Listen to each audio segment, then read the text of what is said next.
মনোযোগ দেন বাবারাম।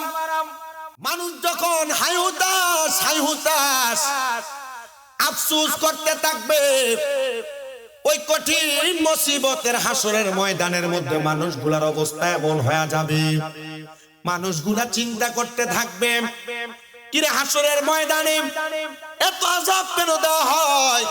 নামাজি বেনামাজি, রোজাদার বেরোজদার, হালালখোর হারামখোর সবাই হাসরের ময়দানে একসাথে আযাবের শিকার হয়ে যাবে।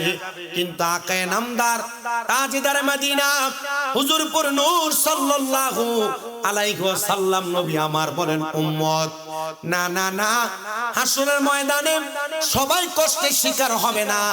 যখন হাসরের ময়দানে আমার আল্লাহ তাআলা কঠিন শাস্তি, কঠিন আযাব মানুষকে দেওয়া শুরু করে দিবে, ওই কঠিন মুসিবতের সময় মানুষগুলা যখন আফসোস করতে থাকবে, ডান দিক থেকে বাম দিক থেকে সামনের দিক থেকে পেছন দিক থেকে, এমন ভাবে হাসরের ময়দানে আগুনের কুণ্ডলি জ্বালায়া দিয়া মানুষগুলাকে একাকার করে একসাথে পাকড়াও করে একটা কুণ্ডারের মধ্যে আলাদা করে দেওয়া হবে।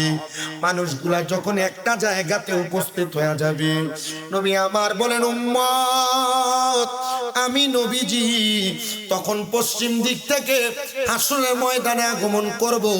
আর ওই হাসরের ময়দানে আগমন করে মহান আল্লাহ জাল্লা শানু আমি নবীকে একটা ক্ষমতা, একটা মাকাম দান করবে।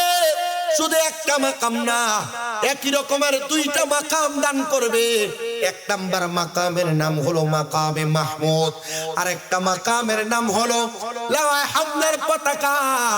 আমি নবীজি লাওয়ায়ে হামদের পতাকার নিচে দাঁড়ায়া মাকামে মাহমুদের উপর অবস্থান করে প্রশংসার জায়গাতে অবস্থান করে পুরাটা হাসরের ময়দানের মধ্যে আমি নবী চলতে থাকবো। আমি নবীর উম্মতের মধ্যে কে নামাজি, কে রোজাদার, কে হজ করনেওয়ালা, কে যাকাত দেওয়ালা, কে দুনিয়ার জমিনের মধ্যে ইনসাফের সাথে চলাফেরা করেছে, আমি নবী তাদেরকে টান দিয়ে দিয়ে আমি নবীজি লাওয়ায়ে হামদের পতাকার নিচে জায়গা করে দিব। শুধু তাই নয় প্রিয় মুসলমান, লাওয়ায়ে হামদের পতাকার নিচে আমার নবী যখন জায়গা করে দিবে, নবীর উম্মতগুলা ওই লাওয়ায়ে হামদের পতাকার নিচে করে আমার নবীর সামনের দিকে হাঁটতে থাকবেন, আর আমার নবীজির পেছনে পেছনে নবীজির উম্মতগুলা গমন করতে থাকবে। রাহমাতুল্লিল আলামিন নবী, রাহমাতুল্লিল আলামিন নবী বলেন, উম্মত শুনো, যখন উম্মতগুলা একসাথে হাসরের ময়দানে আমি নবীর পেছনে পেছনে চলতে থাকবে, আমি নবী তখন ঘুরে ফিরে জান্নাতের দরজার সামনে গিয়ে দাঁড়াবো। আমি তাকে দেখব, আদম থেকে ঈসা নবী পর্যন্ত যত নবী ছিল সব নবীরা জান্নাতের দরজার মধ্যে দাঁড়ানো, তাদের প্রত্যেকের বাম হাত বরাবর তাদের উম্মতের সিরিয়াল, আর আমার নবীজি জান্নাতের দরজার সামনে দাঁড়ায়া বলবে, এ ফেরেশতা জান্নাতের দরজা খুলে দেওয়ার জন্য। কারণ আমার নবীজি হলো, নবী নিজেই বলেন, আনা আউয়ালু মান ইয়াকরাউ বাবাল জান্নাহ, সর্বপ্রথম জান্নাতের দরজা আমি নবী নিজে খুলবো। নবী আমার বলবে, এ ফেরেশতা জান্নাতের দরজা খুলে দাও। ফেরেশতারা জবাব দিবে, মানেন তা কে আপনি? নবী আমার বলবে, আনা মুহাম্মাদুর রাসূলুল্লাহ সাল্লাল্লাহু আলাইহি ওয়াসাল্লাম। জোরে সরে পড়ি সুবহানাল্লাহ। নবী আমার যখন এই কথা বলবেন, ফেরেশতা জবাব দিবেন, হ্যাঁ আপনার সম্পর্কে আমি জানি, আপনার সম্পর্কে আমাকে বলা হয়েছে। দরজা খুলে দেওয়া হবে, আর নবীজি উম্মতগুলাকে জান্নাতে প্রবেশ করাবেন। শুধু জান্নাতে প্রবেশ করাবেন না, প্রিয় মুসলমান ভাইরা আমার শুনেন গো, অন্তরের কানটা লাগে শুনেন, জান্নাতের মধ্যে প্রবেশ করায়া নবী আমার আল্লাহ তাআলার দরবারে দোয়া করবে, ইয়া রাব্বে কারীম, আমার উম্মতের মধ্যে যারা গুনাহগার, আপনি না বলেছেন শাফাতিনি আহলিল কাবাইর মিন উম্মতি, আমার উম্মতের মধ্যে যারা কবিরা গুনাহ করেছে আমি নবী তাদের জন্য সুপারিশ করে তাদেরকে জান্নাতে নিতে পারবো। নবী গো, আপনি একটা বার আমাদেরকে দেখা দেন না গো নবী, তারা কারা, তারা কোথায় গো? আমার নবীজি তখন হাসরের ময়দানে আর নামবেন না, জান্নাতের দরজার চৌখাটের মধ্য থেকে হাসরের ময়দানের বরাবর নবীজির কপাল মোবারক দ্বারা সেজদার মধ্যে অবনত হয়ে যাবেন। আর নবী ততক্ষণ পর্যন্ত সেজদা থেকে নবীজির মাথা মোবারক উঠাবেন না, যতক্ষণ পর্যন্ত আখিরি নবীর এক একটা উম্মতকে আল্লাহ তাআলা জাহান্নাম থেকে জান্নাতের মধ্যে প্রবেশ করাইছেন। এ পইয়া বাড়ির বাবারা শুনেন, অন্তরের কানটা লাগায় নবী আমার বলেন, এটা তো উম্মতের রূহের সাথে আল্লাহ তাআলার ফেরেশতাদের আচরণ, কিন্তু উম্মতের রূহটা যখন কবজ করা হবে, উম্মতের দেহটা দুনিয়ার জমিনের মধ্যে যেমন ঠিক তেমন পড়ে থাকবে। দেহটারে যখন মানুষ গোসল করায়া, কাপন পরায়া, দেহটারে যখন কবরের মধ্যে নামায়া দিবে, জানাজা পড়ায়া, দুনিয়ার মানুষ দেখবে ওই দেহটারে কবরের মধ্যে নামায়া দেওয়া হচ্ছে, ওই কবরের মধ্যে কোনো বিছানা নাই। কিন্তু আমার আল্লাহ তাআলার প্যারা হাবিব বলেন, উম্মত শোনো, উম্মতের দলেরা, যখন কোনো মুমিনকে, যখন কোনো নামাজিকে, যখন কোনো ফরেজগারকে, যখন কোনো সালেহিনকে, যখন কোনো আবিদিনকে, যখন দুনিয়ার কোনো হক বান্দাকে কবরের মধ্যে রাখা হয়, আল্লাহ তাআলার তিনজন রহমতের ফেরেশতা ওই কবরের মধ্যে জান্নাতের বিছানা বিছিয়ে দেয়। ওগো নবীজি, জান্নাতের বিছানা বিছিয়ে দেয়। ওই বিছানার মধ্যে উম্মতে মুহাম্মদীরা কেমন করে থাকে? নবী গো, তার তো দেহের মধ্যে কোনো রূহ নাই, তাহলে তার দেহটা কবরের মধ্যে জান্নাতি বিছানার স্বাদ পাবে কিভাবে? নবী আমার জানায়া দেয়, না না না না, দেহের মধ্যে রূহ নাই এই কথাটা উম্মত মনে রাখবা। যারা মুমিন, যারা নামাজি, যারা মুত্তাকি, এদের দেহের মধ্যে রূহটাকে আবার প্রত্যাবর্তন করে দেওয়া হয়, রূহটাকে ফিরিয়ে দেওয়া হয়। কেমন করে গো নবী? নবী আমার জানিয়ে দেয় কেমন করে করে, শুনো। যখন একজন মুমিন বান্দার রূহটা কবজ করা হয়, রূহটা কবজ করে আজরাইল আলাইহিস সালাতু ওয়াস সালাম সামনের দিকে অগ্রসর হয়ে যায়। সামনের দিকে যখন অগ্রসর হয়ে যায়, আর মালাকুল মাউত আজরাইলকে ওই মুমিন বান্দার রূহ ডাক দিয়ে বলে, এ আজরাইল, তুমি আমার রূহটা কোথায় নিয়ে যাও? আর এত আস্তে আস্তে কেন নিয়ে যাও? তুমি যদি জানতা আমার আল্লাহ তাআলা আমার জন্য কত মহামূল্যবান পুরস্কার রেডি করে রাখছে, তাহলে তুমি আমার রূহটা এত আস্তে আস্তে নিয়ে যাইতা না, আরো তাড়াতাড়ি করে আমার রূহটা নিয়ে যাইতা। রে আজরাইল, আজরাইল শোনো, আমার রূহুর যে মূল স্থান, আমার রূহটারে সে জায়গায় ফিরে দাও। আজরাইল আলাইহিস সালাতু ওয়াস সালাম মুমিন বান্দার রূহটারে নিয়ে সামনের দিকে অগ্রসর হতে লাগবেন। আজরাইলের হাতের মধ্যে মুমিন বান্দার রূহটা থাকবে না, থাকবে না, থাকবে না। হুজুর কেন থাকবে না? বাইন মাছ ধরার সময় হাত থেকে যেমন ভাবে মাছটা পিছলায় চলে যায়, মুমিন বান্দার রূহটা তেমন ভাবে আজরাইলের হাত থেকে পিছলে যাবে। এবার যখন আজরাইলে মুমিন বান্দার রূহটা নিয়ে প্রথম আসমানের দরজার মধ্যে যাবে, আসমানের ডাইন দিকে 19 জন ফেরেশতা, বাম দিকে 19 জন ফেরেশতা। ফেরেশতাগুলো বলবে, আহলান ওয়া সাহালান, মারহাবান মারহাবান দুয়ুফুর রহমান। আল্লাহর মেহমান বলে বলে ফেরেশতারা মুমিন বান্দার রূহে স্বাগতম জানাবে।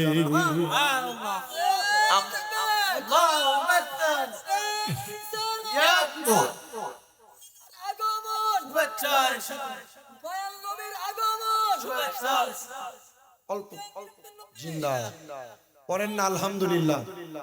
নামাজি হওয়া লাগবে, রোজাদার হওয়া লাগবে, মুত্তাকি হওয়া লাগবে, মুমিন হওয়া লাগবে, ফরেজগার হওয়া লাগবে। যদি নামাজি না হয়, মুমিন না হয়, মুত্তাকি না হয়, ফরেজগার না হয়, দেখবেন মারা যাওয়ার সময় বিছানায় প্রস্রাব করে দিছে। দেখবেন মারা যাওয়ার সময় নাকি দিয়ে রক্ত ছেড়ে দিছে, মুখে দিয়ে রক্ত ছেড়ে দিছে, মারা যাওয়ার সময় চোখ উল্টে গেছে, মারা যাওয়ার সময় জিহ্বায় কামড় দিয়ে দিছে। ইয়া রাসূলুল্লাহ, এই মরণের সিমটম আর আলামত কেন? বলে এই বান্দার সামনে আজরাইল আগমন করছে। আজরাইল আসার আগে 2টা ফেরেশতা আসছে, যাদের চোখগুলা নীল রঙের। এই ফেরেশতাদের ভয়ঙ্কর চেহারা দেখা বান্দা ভয়ে বিছানাতে প্রস্রাব করে দিছে, পায়খানা করে দিছে। সুবহানাল্লাহ, নাউজুবিল্লাহ। বান্দা প্রস্রাব করে দিছে, পায়খানা করে দিছে। বান্দা শুধু প্রস্রাব পায়খানা করে নাই, বান্দার সামনে আজরাইল যখন আসছে, আজরাইলের বিকট চেহারা দেখা বান্দা বলে, এ আজরাইল, মরার জন্য এখনো প্রস্তুতি গ্রহণ করি নাই, সামান রেডি করি নাই, একটু সময় দাও, মরার জন্য কিছু সামান রেডি করি। আরে বান্দা কথা বলার সময় দুই দাঁতের চোয়ালের মাঝখানে বান্দার জিহ্বাটা কামড় পড়ে যাবে। আল্লাহ ঘোষণা করে, ও বান্দা, ওই সময় আসার আগে ওয়ালা তাকুনু, তোমরা তাদের মতো হয়েও না, কাল্লাযিনা যাহারা নাসুল্লাহ, নিজের কথা ভুলে গেছে, ফাআনসাহুম আনফুসাহুম, আমি নিজে তাদেরকে ভুলে রাখছি, উলাইকা হুমুল ফাসিকুন, এরা ফাসিক, এরা মিথ্যাবাদী, এরা কাযযাব, এরা গালি দেয়, মুনাফিকি করে, মানুষের সম্পদ হরণ করে, দখল করে, চাঁদাবাজি করে, মারামারি করে, কাটাকাটি করে, কথায় কথায় মিথ্যা কথা বলে, মানুষের সাথে অসদাচরণ করে। আপনার কোন তারার মরণটা কি বলা হবে? শুনেন প্রিয় মুসলমানেরা, নবী রাহমাতুল লিল আলামিন, নবী আমার বলেন, যখন ওই বান্দার রূহটা কবজ করা হবে, কবজ করে নেওয়ার পরে ওই বান্দার রূহটারে আসমানের ফেরেশতারা স্বাগতম স্বাগতম জানিয়ে রূহটারে নিয়ে যাবে। কিন্তু আসমানের ফেরেশতাদের কাছে বান্দার রূহটা থাকবে না। আল্লাহ, বান্দার রূহ তো কোন জায়গায় থাকে না, কি করব? আল্লাহ কোরআনুল কারীমের 2 পারার মধ্যে অত্যন্ত সুন্দরভাবে ঘোষণা করেছে, ওয়ালা তাকুলু লিমান ইউকতালু ফি সাবিলিল্লাহি আমওয়াত বাল আহইয়াউ ওয়ালাকিন লা তাশউরুন। আল্লাহ বলে, যারা আমার রাস্তার মধ্যে ফি সাবিলিল্লাহ হয়ে গেছে, আমার রাস্তার মধ্যে ইন্তেকাল করেছে, তোমরা তাদেরকে মৃত বলে ধারণা করো না। আল্লাহ কেন? আল্লাহ বলে, বাল আহইয়াউন, তারা জিন্দা, ওয়ালাকিন লা তাশউরুন, যারা এদেরকে মৃত বলে এরা নির্বোধ, এরা বোকা, এরা বোঝে না। যারা আল্লাহ তাআলার খাস বান্দা, যারা আল্লাহর মকবুল বান্দা, যারা আল্লাহর সালেহিন বান্দা, যারা আল্লাহর নেককার বান্দা, ওই নেককার বান্দাগুলা দুনিয়ার জমিন থেকে যখন কবরের মধ্যে যাবে, বান্দাটা কবরে যাওয়ার পর মরা থাকবে না, তখন ফেরেশতা আজরাইল আলাইহিস সালাতু ওয়াস সালাম তাদের মাঝে আবার রূহ প্রত্যাবর্তন করবে। ইয়া রাসূলুল্লাহ, ইয়া হাবিবাল্লাহ, ওই রূহটার কাজ কি হবে? কবরের মধ্যে তো তার কোনো কাজ নেই। নবী আমার বলে, ওই রূহটা কবরের মধ্যে যাওয়ার পরে রূহটার কাজ হলো একটা, রূহটা আমার আল্লাহ তাআলার ইবাদতের মধ্যে মশগুল থাকবে। আরে মুসলমান শোনো, ওই কবরের মধ্যে যখন 2 জন ফেরেশতা আগমন করবে, আগমন করার সাথে সাথে দেখবে ওই কবরটা বড় নুরানিত, বড় আলোকিত। ফেরেশতার একজন আরেকজনকে প্রশ্ন করবে, রে ফেরেশতা, এই কবর কেন এত আলোকিত? এই কবরে কেন এত সুন্দর? এই কবর কেন নুরানিত? দুনিয়াতে অনেক মানুষের কবরে গমন করলাম, কিন্তু এই বান্দার কবরটা কেন এত আনকমন দেখা যায়? তখন জবাব আসবে, এই বান্দা ফেরেশতার দল, এই বান্দা নামাজি, মুত্তাকি, ইমানদার, নেককার, এজন্য বান্দার কবরটা বড় সুন্দর, বড় সুশোভিত। বলে, বান্দার কবরে প্রবেশ করবে ফেরেশতারা, প্রবেশ করার সাথে সাথে বান্দার কবরের মধ্যে প্রশ্ন করা হবে, বান্দার কবরে প্রশ্ন করা হবে। বলে, হুজুর কেমন প্রশ্ন? মান রাব্বুকা ওয়া মান দীনুকা ওয়া মান নাবিয়ুকা, শুধু কি বান্দারে 3টা প্রশ্ন করা হবে? কয় না না না, বান্দার নামাজ আদায় করার কারণে বান্দার কপালের মধ্যে নামাজের একটা নূর থাকবে, নূর, মারহাবা কর। বান্দার নামাজের একটা নূর কপালে থাকবে। ও মুসলমানেরা, তোমরা যারা নামাজ ছেড়ে দাও, তোমরা যারা রোজা ছেড়ে দাও, একটাবার চিন্তা করে দেখো, কপাল থেকে নামাজের নূর উঠে নেওয়া হবে। আর যদি নামাজি হয়ে থাকো, কপালের মধ্যে নামাজের নূর এমন ভাবে প্রদর্শন করানো হবে, ফেরেশতারা বলবে, এই বান্দার কপাল সাক্ষী দেয় বান্দা নামাজি, বান্দা মুত্তাকি, বান্দা ফরেজগার। না না না, বান্দারে কষ্ট দেওয়া যাবে না, বান্দারে কোনো কষ্ট দেওয়া যাবে না। যখন কষ্ট দেওয়া যাবে না, এই কথাগুলা বলবে, ফেরেশতারা একসাথে ওই বান্দার কবর থেকে বান্দাটারে ডাইরেক্ট মিজানের পাল্লার কাছে নিয়ে যাবে। মিজানের পাল্লার মধ্যে বান্দার নেক আমল, বদ আমলগুলো ওজন করা হবে। লক্ষ্য করে দেখা যাবে, বান্দার আমল নামার মধ্যে গুনাহ যেমন, বান্দার আমল নামার মধ্যে সওয়াব তেমন। কিন্তু বান্দা জান্নাতে যাওয়ার জন্য যে 1% সওয়াব লাগে, সেই 1% সওয়াব বান্দার কাছে নাই। তখন আমার আল্লাহ তাআলার পক্ষ থেকে আকা নামদার হুজুরপুর নূর মুহাম্মদুর রাসূলুল্লাহ সাল্লাল্লাহু আলাইহি ওয়াসাল্লাম নবী বলেন, উম্মত, তখন আমি হাসরের ময়দানে আগমন করার পরে আমি মিজানের পাল্লার সামনে দাঁড়াইব। মিজানের পাল্লার সামনে দাঁড়ায় আমি নবী মিজানের পাল্লার মধ্যে আমি একটা সাদা কাগজের টুকরা প্রবেশ করাইয়া দিব। যে কাগজের টুকরাটা নেক আমলের পাল্লার মধ্যে দেওয়ার সাথে সাথে ওই কাগজের টুকরাটার ভারে ওই নেক আমলের পাল্লাটা ভারী হয়ে নিচের দিকে নামতে থাকবে। মায়ার নবী রাহমাতুল লিল আলামিন নবী, আপনি বলেন না গো, এই কাগজের টুকরা দিয়ে বান্দার নেক আমলের পাল্লা যখন ভারী হবে, বান্দার মিজানের পাল্লার পরে আর কি বিপদ আছে? বলে আর একটা বিপদ আছে। ওই বিপদটা যদি বান্দা পারাপার হয়ে যাইতে পারে, তাহলে বান্দার আর কোনো চিন্তা নাই, কোনো টেনশন নাই। নবীজি কোন বিপদ? নবী আমার বলে সেটা হলো ফুলসেরাত সিরাত। কেমন নবী? বলে এমন ধারালো, চুলের চাইতে চিকন। ওই ফুলসেরাতের মধ্যে যখন কোনো বান্দা বেনামাজি হারামখোর হইয়া পা রাখবে, সাথে সাথে ওই ফুলসেরাতের নিচে আল্লাহ তাআলা জাহান্নাম সাজাইছে। বান্দা ডাইরেক্ট জাহান্নামের অতল গহব্বরের মধ্যে পতিত হবে।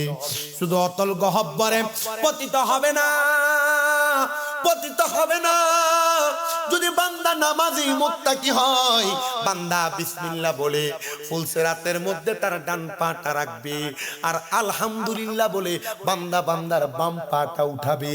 বান্দা তাকায়া দেখবে বান্দা ফুলসেরাতের এই পার থেকে ওই পারে হাজির হয়ে গেছে। জোরে জোরে বলেন সুবহানাল্লাহ। প্রিয় মুসলমান ভাইরা আমার, একটু মনোযোগ লাগান। আমি আপনাদেরকে শুধু একটু সময় কষ্ট দিচ্ছি, শুনেন শুধু। পরবর্তী আলোচকগুলো আপনাদের কাছে ধারাবাহিকভাবে বয়ান করবে।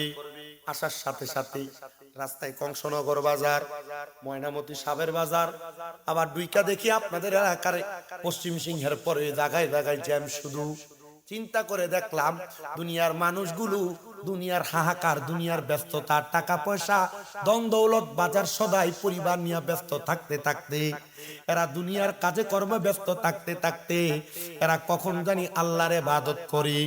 আমরো গাড়ির মধ্যে থাকলে মাঝে মাঝে রানিংয়ে তাড়াহুড়ার কারণে গাড়িতে ইশারায় নামাজ আদায় করা লাগে। আমি চিন্তা করলাম যদি আমার এই অবস্থায় মরণ হয়ে যায়, ওই কবর থেকে কয়টা জায়গা দেখেন, কবর, হাসর, মিজান, ফুলসেরাত, এরপরে জান্নাত।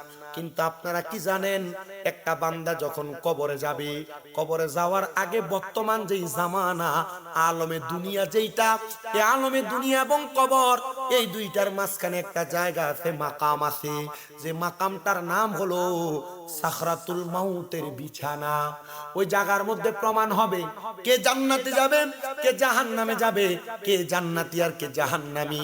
জান্নাতি আর জাহান্নামী কবরে যাওয়ার পর প্রমাণ হওয়া লাগবে না, ঠিক এই জায়গার মধ্যে প্রমাণ হয়ে যাবে। নবীজি, আমরা কোনো বেঈমান বেআমলের কথা বলতে আর শুনতে চাই না।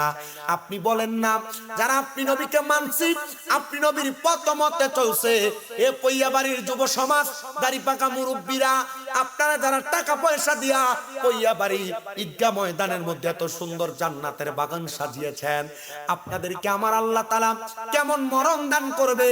যারা নামাজ আদায় করে তাদেরকে কেমন মরণ দান করবে? নবী আমার শিখিয়ে দেয়, ওই বান্দাটার সামনে আজরাইলে 4 বার আসবে তার রূহটা কবজ করার জন্য, কিন্তু আজরাইল 4 বারে বান্দার রূহ নিতে পারবে না। কয়বার আসবে? আচ্ছা, আজরাইলকে বাধা দিয়ে রাখতে পারে এমন কোন ফিলার দুনিয়াতে জন্ম হইছে না? কারণ আজরাইল এক খাবার সাথে 40 মণ মাটি উঠাইছে। 40 মণ মাটি যে হাতের উপরে ওঠে, এই হাতটা যদি আমার বুকের উপরে আর মুখের উপরে পড়ে, শব্দ হয়ে যেত না? আরাম কুটির আমি জাতা দিয়ে শব্দ করি। চেহারা যত ডকলা আর সুন্দর হলো, দেখবেন যে চেহারার মায়া চলে গেছে। আর দেখবেন কালা বেড়া, নামাজ পড়ছে 5 ওয়াক্ত, মরার পরে মনে হয় হাসি দিয়ে রাখছে। কথা কই না, যদি মাগরিবের নামাজ দেয় এনে ফিরে মাইকটা ধরতাম, আলহামদুলিল্লাহ পুরাই দিলাম। আলহামদুলিল্লাহ পড়ে। প্রিয় মুসলমান ইমানদার, শুনেন, মুমিনের কাছে আজরাইল আসবে কয়বার? জোরে বল। এটা বলি আপনাদের বিদায় দিই। 4 বার আসবে মুমিনের কাছে আজরাইল। 1 নাম্বার বার মুমিনের কাছে যখন আজরাইল আসবে, আজরাইলটা আসার আগে আল্লাহ তাআলার নাম ওখানে সাদরাতুল ইয়াকিন তওবা নামক একটা গাছের মধ্যে অনেকগুলা পাতা, দুনিয়াতে যতগুলা বান্দা গাছের মধ্যে ততগুলা পাতা, ওই গাছের পাতার মধ্যে আপনার নাম আমার নাম পৈয়াবাড়ি দেবিদ্বারের প্রত্যেকটা মানুষের নাম লেখা আছে। গাছের পাতা যখন ঝরে পড়ে যাবে এলাকার ওই মানুষটার কাছে, ওই নামের মানুষের কাছে মালাকুল মাউত আজরাইল আগমন করবে। কিন্তু আমার আল্লাহ তাআলা আজরাইল আলাইহিস সালাতু ওয়াস সালামকে ওই বান্দার সামনে প্রেরণ করার আগে দুইজন ফেরেশতা প্রেরণ করবেন। যে দুইজন ফেরেশতা বান্দার সামনে দাঁড়ায়া যাবে, আজরাইল আইসা মুমিন বান্দার সামনে দাঁড়ায়া সর্বপ্রথম মুমিন বান্দার বুক বরাবর হামলা করবে মুমিন বান্দার রূহটা কবজ করার জন্য। কিন্তু মুমিন বান্দার বুকের মধ্য থেকে আওয়াজ আসবে, রে ফেরেশতা জিবরাইল, ফেরেশতা আজরাইল, মুমিন বান্দার বুক দিয়ে রূহ কবজ করা যাবে না। বলে কেন? কেন? বলে মুমিন বান্দার বুকের মধ্যে আল্লাহ এবং তার রাসূলের ভালোবাসা মুহাব্বত আছে, এজন্য বান্দার বুক দিয়ে রূহ কবজ করা যাবে না। জোরে সরে পড়েন সুবহানাল্লাহ। প্রিয় মুসলমান ভাইরা আমার, শুনেন, অন্তরের কানটা লাগে শুনেন। মুমিন বান্দার রূহ কবজ করে আজরাইল ফেরত চলে যাবে, আল্লাহ তাআলা আমার প্রেরণ করবে মুমিন বান্দার রূহটা কবজ করার জন্য। কারণ হায়াত শেষ, হায়াতটা শেষ হয়ে গেলে ওই বান্দার রূহ নেওয়ার জন্য আজরাইল দ্বিতীয়বার আইসা বান্দার কপাল বরাবর হামলা করবে রূহটা কবজ করার জন্য। কিন্তু বান্দার কপালের মধ্য থেকে দুইজন ফেরেশতা বাধা দিবে, রে আজরাইল, বান্দার কপাল দিয়ে রূহ কবজ করা যাবে না। বলে কেন? কেন? বলে বান্দার কপালের মধ্যে তার সিজদার নূর আছে, এই জন্য বান্দার কপাল দিয়া, চেহারা দিয়া বান্দার রূহ কবজ করা যাবে না। চলে যাবে, চলে যাবে। তৃতীয়বার আবার আগমন করবে, আগমন কইরা ওই বান্দার ডান বাহু বরাবর হামলা করবে আজরাইলের রূহ নেওয়ার জন্য। ডান দিক থেকে জবাব দিবে, আজরাইল, বান্দার ডান দিক দিয়ে রূহ কবজ করা যাবে না। বলে কেন? কেন? বলে বান্দার ডান দিকে তার দান এবং সদকাগুলো আছে, বান্দার রূহ আর কবজ না করে চলে যাবে ফিরত।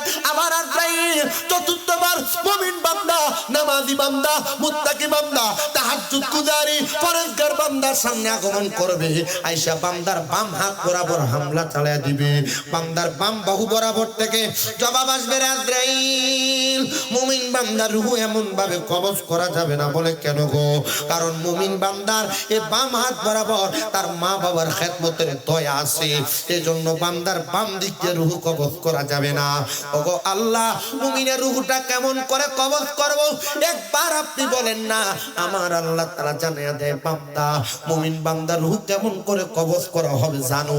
ফেরেশতা দাঁড়ায়া থাকবে, আজরাইল আলাইহিস সালাতু ওয়াস সালাম দাঁড়ায়া থাকবে মুমিন বান্দার সামনে। আজরাইলের আগে যে দুইজন ফেরেশতা আগমন করেছে, ওই দুইজন ফেরেশতা তার সামনে মেশক আম্বরের সুঘ্রাণ লাগিয়ে দিবে। বান্দা সুঘ্রাণ পাইয়া আল্লাহ তাআলার উপর কলেমা পড়বে, লা ইলাহা ইল্লাল্লাহু মুহাম্মাদ সাল্লাল্লাহু আলাইহি ওয়াসাল্লাম। আপনাদের কালেমা পড়ার আওয়াজ একবার আস্তে আস্তে একটু মুহাব্বতে পড়েন, লা ইলাহা ইল্লাল্লাহু মুহাম্মাদুর। আর একটু দরদ দিয়ে পড়েন, লা ইলাহা ইল্লাল্লাহু মুহাম্মাদুর রাসূলুল্লাহ সাল্লাল্লাহু আলাইহি ওয়াসাল্লাম। জবান খুলে পড়েন আলহামদুলিল্লাহ। মুমিন বান্দা যখন তার জবান দ্বারা কালিমার ধ্বনি তার জবান দ্বারা উচ্চারণ করবে, ওই বান্দা কালিমার ধ্বনি উচ্চারণ করার সাথে সাথে ওই বান্দার মুখ দিয়ে যে বাতাস নিশ্চিত হবে, বাতাস বের হবে বান্দার জবান দ্বারা, রূহটা তখন আজরাইলের হাতে চলে আসবে। রূহটা যখন কবজ করে ওই বান্দার রূহ নিয়ে যাবে রে। সাহাবায়ে কেরাম নবীরে প্রশ্ন করে, ইয়া রাসূলুল্লাহ, ইয়া হাবিবাল্লাহ, নবী গো, আপনি বলেন না তখন কি আপনার উম্মতের কষ্ট হবে না? নবী আমার জানায়া দে উম্মত না। কেন নবী গো, কেন কষ্ট হবে না? আমার নবী বলেন একটাই মাত্র কারণ, বান্দা মুমিন, বান্দা মুত্তাকি হওয়ার কারণে। ছোট একটা বাচ্চা দুধের জন্য কান্নাকাটি করলে মা মুখের মধ্যে দুধ দিয়া মাথার মধ্যে হাত বুলিয়ে দিলে বাচ্চা যে এমন ভাবে কান্না বন্ধ করে দিয়ে আরামে ঘুমায়া যায়। মুমিন বান্দা এমন ভাবে ঘুমায়া যাবে মরার কষ্ট টের পাবে না, টের পাবে না। মুমিন বান্দা জান্নাতের মধ্যে প্রবেশ করবে। ইয়া রাসূলুল্লাহ, জান্নাতের মধ্যে কেন প্রবেশ করবে? বলে জাযাউহুম ইনদা রাব্বিহিম, আমি আল্লাহ তাদেরকে পুরস্কৃত করব। আমি আল্লাহর পক্ষ থেকে তাদের জন্য পুরস্কার জান্নাতু আদনি, ওই পুরস্কারের নাম হলো জান্নাতুল আদন, তাজরি মিন তাহতিহাল আনহার। এত সুন্দর জান্নাত আমার আল্লাহ মুমিন বান্দার জন্য রেডি করে রাখছে। এ পইয়াবাড়ি শাহিদগা ময়দানের জান্নাতের বাগান যে গ্রামবাসীরা সাজাই না, শোনো, আল্লাহ তাআলা মুমিন বান্দা, মুত্তাকি বান্দা, মুসলিম বান্দা, আবেদ বান্দা, ফরেজগার বান্দার জন্য যেই জান্নাত রেডি করে রাখছে, আল্লাহ বলে তাজরি মিন তাহতিহাল আনহার। এত সুন্দর জান্নাত, জান্নাতের নিচে দিয়ে নহর প্রবাহিত হয়। এই মাসটা রজব মাস, আরবি এই রজব মাসের নামে নাম। ওই জান্নাতের নহরকে আমার আল্লাহ রজব নামে নির্ধারণ করেছে। রজব লিখতে যেমন 4 হরফ লাগে, রজব নদীর মধ্যে আমার আল্লাহ তাআলা 4 প্রকারের পানি প্রবাহিত করবে। এক প্রকারের পানি হলো ইন্না আতাইনাকাল কাউসার, কাউসারের পানি। ইয়া রাসূলুল্লাহ, এই কাউসারের পানি কারা পান করবে? নবী আমার বলে কাউসারের পানি তারা পান করবে যারা দুনিয়ার জমিনের মধ্যে আল্লাহ নবীর প্রতি মোহাব্বত ভালো রেখেছে। ইয়া রাসূলুল্লাহ, আর কোন পানি থাকবে? নবী আমার বলে দ্বিতীয় নাম্বার পানি শারাবাম তাহুরা। নবীজি কে পান করবে? নবী আমার জানিয়ে দেয় শারাবাম তাহুরা পান করবে তারা। নবীজি তারা কারা? বলে যারা কোনোদিন নেশা করে নাই। আর বাংলাদেশে নেশাগ্রস্ততার কারণে নেশা করে এমন বাড়াবাড়ছে, এলাকার কলগুলা তাহে না, চুরি করে লইয়া জায়গা। আপনারা কোন এমন চেষ্টা মার্কা সরো বাংলাদেশে আছে না? না, মসজিদের কারেন্টের তার চুরি করে নিয়ে যায়। আমি আইসা তো একটু হাজতে যাম, হুজুরে গেলাম মসজিদটা খোলা রাখুন যা। হুজুরে কয় হুজুর খোলা রাখলে তো মসজিদের মাল সামান লইয়া যাবেন। আমি চিন্তা করলাম এটা কি সুরের সোর, বাবা খাওয়ানের বেড়াটা উঠতে গেলে এখন মসজিদও চায় না, মাও চায় না, বাপও চায় না, সব চুরি করে লইয়া ভাগে। কথা কয় না। আর আমরা সমাজের বহুত মুরব্বীরা এই বাবা খুঁটির বিচার করতে গেলে কি নেশা করে, বুঝছে না, লয়ে গেছে। এই তো তলে দিয়ে 500 টাকা খাইয়া বিচার ঘুরে দেয়, তা ভাত ফার পদ্মার। আপনার কি কষ্ট হইতেছে? আসেনি এমন লোক? হ্যাঁ রে, অভাব নাই, 200 টাকা খেয়ে বিচার ঘুরিয়ে দেয়। ছায়ের কাছে বেচো আছে না?